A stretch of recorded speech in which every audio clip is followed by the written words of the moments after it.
2 linggo na mula nang masunog ang isang cold storage facility sa Quezon City.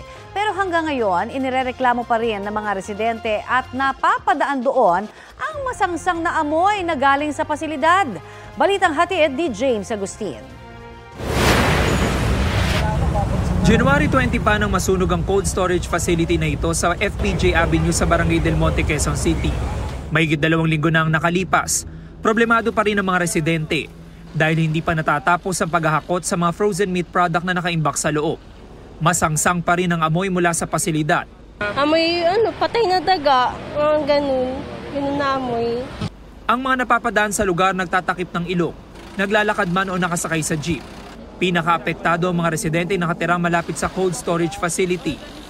Sobrang hirap po kasi araw-araw kumakain ka tapos ganun yung naamoy mo, nakakawalang ganang kumain.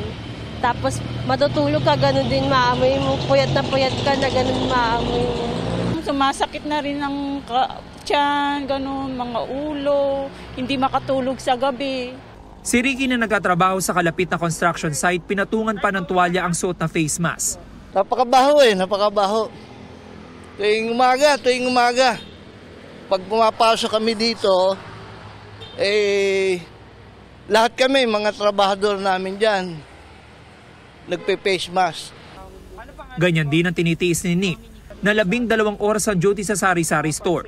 Tumumal din daw ang bentahan ng kanyang pansit at siopaw. Hindi ka makakain sa sobrang baho niya. Tapos yung sakit sa ulo. Tapos yung parang, alam mo yun, tuwing uwi ka sa barracks mo, nangihina ka. May incident command post ang QCDRMO sa labas ng cold storage facility.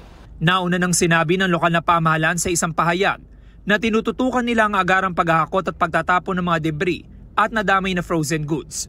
Sinusubukan pa natin na makuha ang panig ng pamunuan ng cold storage facility. James Agustin, nagbabalita para sa GMA Integrated News.